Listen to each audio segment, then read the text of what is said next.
கடலை மாவு பர்ஃபி எப்படி செய்யலான்னு பார்க்கலாம். இதுக்கு தேவையான பொருட்கள் கரெக்டாக மெஷரிங் கப்பில் 2 கப் அளவுள்ள கடலை மாவு எடுத்துக்கோங்க. அந்த கடலை மாவை நல்லா சலிச்சு எடுத்துக்கோங்க. பாருங்கள், இந்த மாதிரி நல்லா சலிச்சிருங்க. சலிச்சு எடுத்துட்டு அதை தனியாக வச்சுக்கோங்க. இப்போ 2 கப்புக்கு 1.25 கப் அளவுள்ள ஜீனி எடுத்துக்கோங்க. ஏலக்காவோட அளவு பார்த்துக்கோங்க. ஒரு 8 ஏலக்காய் கிட்ட எடுத்துக்கோங்க. அதோட விதைகளை இந்த ஜீனியோட சேர்த்து நல்லா மிக்ஸ் பண்ணி நல்லா அரைச்சிருங்க. நல்லா எவ்வளோ ஃபைனாக அரைக்க முடியுமோ அவ்வளோ இதாக அரைச்சி தனியாக எடுத்து வச்சுக்கோங்க. இப்போ கடலை மாவோட 2 கப் கடலை மாவோட 1 கப் பால் சேர்த்துக்கோங்க. பால் சேர்த்துட்டு இப்போ கண்டென்ஸ்டு மில்க்கு 1/3 கப் அளவுள்ள கண்டென்ஸ்டு மில்க் சேர்த்துக்கிறோம்.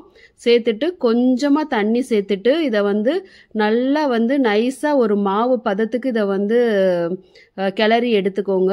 இந்த மாதிரி நல்லா எந்த கட்டிப்படாமல் இதை கரைச்சி எடுத்துக்கோங்க. இப்போ நான் 1/2 கப் அளவுள்ள நெய் சேர்த்துக்கிறேன். நல்லா அடி கனமான பாத்திரத்தை எடுத்துக்கோங்க. அதில் 1/2 கப் நெய் சேர்த்துக்கோங்க. இப்போ நம்ம கரைச்சி வச்சிருக்க இந்த மாவை இதோட சேர்த்துக்க போகிறோம்.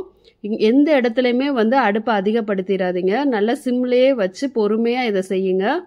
இப்போ பாருங்கள், நான் அந்த மாவை ஊற்றிட்டேன். ஊற்றிட்டு நீங்கள் கொஞ்சம் கொஞ்சமாக இதை கிளறி விடணும். இந்த மாவு நல்லா வறுபட்டு வரணும். பாருங்கள், இப்போ கொஞ்சம் கொஞ்சமாக தண்ணி வத்துது. இந்த மாதிரி நீங்கள் இந்த மாவை நல்லா சமப்படுத்தி இந்த மாதிரி கிளறி விடணும். பாருங்கள், இந்த மாதிரி அந்த சட்டிலேயே இந்த ஸ்பூனை வச்சு சமப்படுத்திட்டு அப்புறம் கொஞ்ச நேரம் ஒரு 5 நிமிஷம் விட்டுட்டு இதை கிளறி விடணும். கரெக்டாக 25லேருந்து 30 நிமிஷம் ஆகுங்க இந்த மாவு நல்லா வறுபடுறதுக்கு. அந்த பேஸ்ட் நெய்யிலேயே வறுபட்டு நம்மளுக்கு அந்த மாவோட வாடை நல்லா உங்களுக்கு தெரிய ஆரம்பிக்கும். அந்த கடலை மாவு நெய்யில் நல்லா அந்த கடலை மாவு வறுபட்டு நம்மளுக்கு நல்ல மணமாக வரும், வாடை வரும். பாருங்கள், இந்த மாதிரி இந்த மாவை கொஞ்சம் கொஞ்சமாக நம்ம வறுத்துக்கிட்டு இருக்கோம். இந்த மாவோட வறுபட்ட பக்குவத்தை பார்த்துக்கோங்க. இந்த மாதிரி பக்குவம் வர்ற வரைக்கும் அந்த மாவை நம்ம வறுக்கணும்.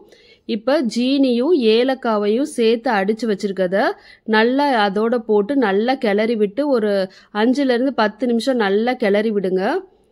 நல்லா கிளறி விட்டதுக்கப்புறம் நான் தண்ணி கொஞ்சம் சேர்த்துக்கிட்டேன். பாருங்கள், ஒரு எவ்வளோ தண்ணி சேர்த்துருக்கேன்னு அதே அளவு சேர்த்துட்டு நீங்கள் இந்த மாவு ஜீனி எல்லாத்தையும் போட்டு நல்லா கலக்கணும். அப்போ தான் அந்த ஜீனி உங்களுக்கு நல்லா கரையும். ஜீனி கரையிற மாதிரி இதை தண்ணி ஊற்றி இதை நம்ம கிளறி விட்டுக்கிட்டு இருக்கோம். கிளறினதுக்கப்புறம் அப்பப்போ நான் கொஞ்சம் கொஞ்சம் 1 ஸ்பூன் நெய் சேர்த்துக்கிட்டேங்க. அப்போ தான் உங்களுக்கு அந்த மாவு நல்லா உருண்டு உங்களுக்கு கிடைக்கும். ஒரு ஸ்பூன், ஒரு 2 ஸ்பூன் கிட்ட அப்பப்போ சேர்த்துக்கோங்க. இப்போ ஒரு ட்ரேயில் நான் நெய்யை போட்டு கிரீஸ் பண்ணிவிட்டு பாதாமும் முந்திரியும் குட்டி குட்டியாக கட் பண்ணிவிட்டு அது மேலே போட்டுருங்க. போட்டுட்டு நம்ம என்ன பண்ணுறோன்னா, நம்ம ரெடி பண்ணி வச்சுருக்க அந்த பர்ஃபி மாவை கொஞ்சம் கொஞ்சமாக சேர்த்துக்கிறோம். இந்த மாதிரி கொஞ்சம் கொஞ்சமாக சேர்த்துக்கோங்க. சேர்த்துட்டு ஒரு ஸ்பூன் வச்சு இதை நல்லா சமப்படுத்திடுங்க. கொஞ்சம் சூடு ஆறுச்சுன்னா கையில் கூட நீங்கள் வச்சு இதை சமப்படுத்திக்கலாம். மேலாப்பில் கொஞ்சம் கூட நெய் நீங்கள் தெளித்து விட்டுக்கலாம். விட்டுட்டு ஒரு 1/2 மணி நேரம் கழித்து இதை திருப்பி விட்டிங்கன்னா நம்ம பர்ஃபி நல்லா ரெடி ஆகிடும்.